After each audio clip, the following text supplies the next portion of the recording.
Buddy, thank you. It's been a pleasure and an honor having you back here at Austin City Limits tonight. We really enjoyed the show, and it looked like you enjoyed yourself too. Oh man, you can't beat Austin with a hammer and nail, man. Yeah, I've been coming here for quite a while now, and to be honest with you, when I first was invited here, I think it was 1976. Antone's was on Sixth Street, and I'm like saying, not Texas, 'cause Texas, I didn't know wasn't was ready for blues that the way the Lightning Hopkins, which came out of Houston, playing, and that's when the college and the white kids had the British had introduced the blues to the world. And B.B. King was coming out of Texas, Bobby Bland and all of them was coming out of Texas. I'm like saying, bringing me to Texas, what am I gonna play?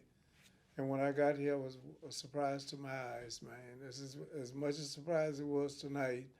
Is people like saying, now I know what the blues is about. And it wasn't Buddy Guy who introduced the blues to Texas. It was here all the time, like in Louisiana. And I'm from Louisiana, and it's almost the same, as just a joyful music for everybody.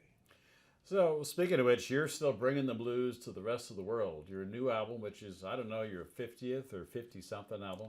Don't ask me. Your new album is called The Blues is Alive and Well. Yes.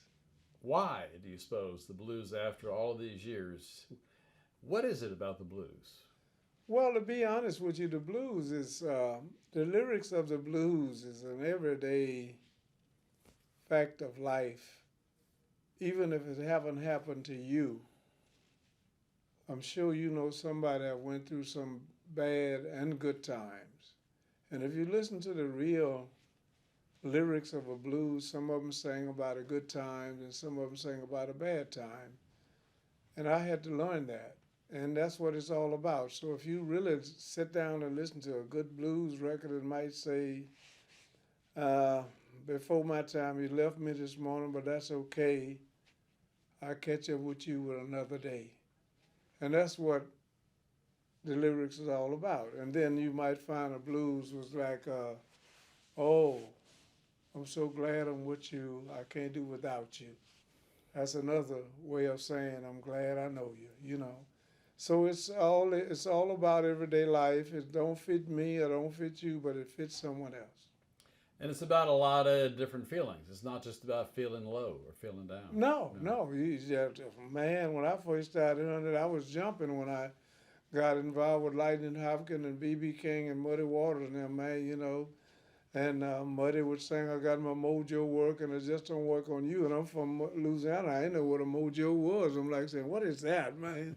And actually, I still haven't found out what it is.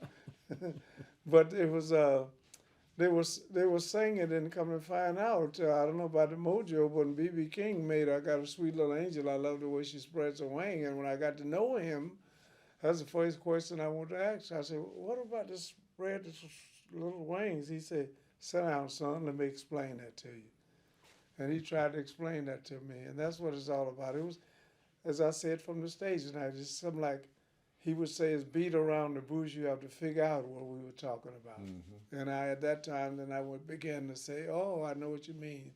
The story is I'm gonna beat around and you figure out what I'm talking about. I read somewhere that you're the last of a generation. You're the last of your kind. Do you sometimes feel like you're the last man standing? I know you've lost a lot of your friends. The blues world has lost a lot of other legends and some of the trailblazers, the pioneers from the early days. Well, I can't hide from that because you wouldn't believe we talked about that 30 or 40 years ago with the Muddies, the BBs, the Bobby Blands, the Albert Collins. Not much of Albert King because he didn't talk that much about it, but John Lee and all us, we used to talk about who stays here longer, and we'd be drinking and wasn't thinking about nobody leaving us, and all of a sudden you go to sleep and wake up, it's like my grandkid. I look at him and say, wow, where did you come from? You just look like yesterday I was a grandkid. And now today, those are mine coming up there. So it's not changing something like my mother and grandmother and them used to tell me, you know, if you don't want to leave here, don't come here. Because sure as hell as you come here, sure as hell you're going to leave. So we were preparing ourselves for who stay here the longest, and the main concern was don't let the blues die. And that's this last album we put out is The Blues is Alive and Well, but like you mentioned earlier, I might be the last one that came right under Muddy and BB and all of them and got a chance to play with them, Sonny Boy Williams and Little Walter and all of them.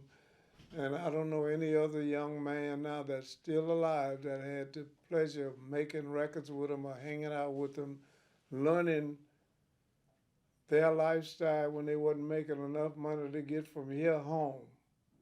But they didn't quit. They just loved the music that well. Say, I don't care if I didn't get paid, but I'm going to play tomorrow. Well, you must have won the lottery because you are still here and you are still out there on the stage playing night after night after night. Well, and you still seem to have as much fun as ever. Well, every once in a while, you know, people say, man, do more of your songs, but I didn't have songs when I first started out. I don't know if you know, my second song tonight was Hoochie Coochie Man, and that's Muddy Waters. Mm-hmm. And throughout of my sets, don't care where I go, if I go on the other side of the world, which we finna do that in the next 2 months, I still will let you know where I got my lesson from. Muddy Waters, Sonny Boy, Little Walter, and those guys, Arthur Crudup, Lightning Hopkins, I could go on till tomorrow. Those people are the ones who did not get paid, but they enjoyed what they did, and they kept doing it until the day they died. Speaking of going on and on until tomorrow, I could go on and on about all of the awards and the honors that you've gotten. And one of the advantages of living as long and getting to play for as many years as you have is people recognize you and they want to tell you how special you are. So whether it's the Grammy Awards, the President's Medal of Honor, the Rock and Roll Hall of Fame, most recently the Americana Lifetime Achievement Award. But no matter how many awards you got on the wall, what's the most important thing for you personally about living a long life like you have? What matters the most? Well, number one, I would have to say is between where I grew up at and playing the blues in the White House. Now, on the 8th of December, they finna name a highway where I was born at after me. And I grew up as a little black kid 82 years ago, and you know what time it was then. We had to sit in the back of the bus. Yes, ma'am. Of course, I had to do it for black and white people. Yes, ma'am, and no, ma'am, and whatever we had to do back then. And I went there, and those kids that grew up with me, their parents gone, mine gone, and they've all started crying when they found out that they was finna name that highway after me. And all of them came to me and said, are you mad at me? I said, no, because we were kids. We didn't know what the hell was going on. And then those two, the White House and that, I think that's the most things that, which I said, my mother told me before she died. Said, son, if you got flowers, give them to me now so I can smell them. I'm not going to smell them when you put them on the casket. So I told the people about this highway. I said, if you're going to name a highway after me, let me see it. Because most airports, the Kennedy, the Reagan and all that, that's after they was gone. So they made sure if I make it till December the 8th, I'll get a chance to see the highway named after me. You made it. Well, I know you played at the White House to President Obama and Michelle Obama.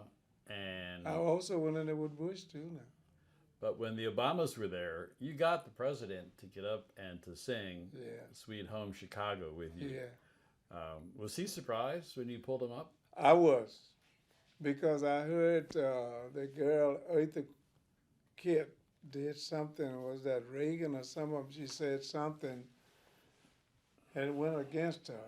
And someone told me, said, you go up there tonight and sing Sweet Home Chicago, which he was raised up in Chicago, say you probably could get him to come up. And my thing was, if he didn't come up, I was going to feel like Eartha Kitt. I felt like crawling under the table saying, Oh, I goofed up this time, called the President of the United States to sing. And BB was looking at me, and I said, well, I'm going to try it. And here's my downfall so far as music. And when I said it, he walked up and came up, and I said, thank God you saved me, Mr. President. And I went back and played since then. And he looked at me and he said, you know, I think I should put you on my payroll. He can sing. He has Yeah, he has a good voice. I don't have no complaint. And he didn't have to sing. When you're the President of the United States, you don't have to sing. Just say yes or no. Well, there's one last question I want to ask you about, and I think this is a true story. But I've heard that you taught Jimi Hendrix how to play the Star Spangled Banner. No. You did not? No, that's not true. That's no, not true. It would have been a nice story if it was true. Yeah, but no, I didn't teach him that. When I first met him, someone told me in Chicago in the 60s if I never played New York, I would never go anywhere. And I finally got invited to the Newport Jazz Festival in Newport, Rhode Island in 1967. And there was a club in New York invited me to come after we played the Newport Jazz Festival. And I was doing the show, and I was going through one of those guitar slim acts, drawing my guitar away, and somebody kept whispering, man, that's Jimi Hendrix, that's Jimi Hendrix. And I'm not aware of him at that time. My thing was Muddy Waters, B.B. King. I said, so what? Who is that? And he came up and she said, I had a reel tape recorder, and he was down there. He said, I just want to tape your show because I just canceled my show to make sure I see you. And I'm saying, you Jimi Hendrix? Yeah. I said, well, you can come up and play some then. And we jammed. That's the first time I had met him. Mm-hmm. Well, that's a good story in Yeah, itself. Right? yeah. And we stayed friends until he passed away. You know, he hung around me a lot, and I learned a lot of things. And if you're a guitar player, even this kid I brought out tonight, he was so amazing. I just told my manager to ask you guys. I said, he's here in Texas with me. I wanted you all to see him. Because to be a 17 or 18-year-old kid now, they don't play much blues on your local radio station like they did in my early ages at 18 and 19. So you almost have to just go find somebody who know it, or your parent who know about the blues, and introduce you to it, because you don't hear that unless you got satellites. You can hear it a little bit now, but your big FM stations don't hardly play blues anymore. Mm-hmm. No. Well, they do here in Austin, Texas. I just heard that when I mentioned that on that. Yeah. Say they do play it. And I love Austin. You know, I started coming down here in 1976, quiet as it kept. My mother's brother lived and died here until he passed away several years ago. I didn't know that. Oh, yes. Yeah, he was Austin had quite a blues scene back in the 1930s, 1940s. Well, I didn't know that, but I did know Lightning Hopkins that came out of Houston. Yeah, of course. And they had the a record company coming out of Duke Records was coming out of Houston, I think. And then they had an Excello coming out of Crowley, Louisiana, who had a Lightning Slim, which the first time I ever saw electric guitar. That's who I saw play it. He was playing John Lee Hooker's Boogie Children. Really? I'm like, wow. Wait a minute, the guitar don't sound like that, because I was on the country, man. I didn't know what I was listening to. Yeah. Small world. It is. Yeah.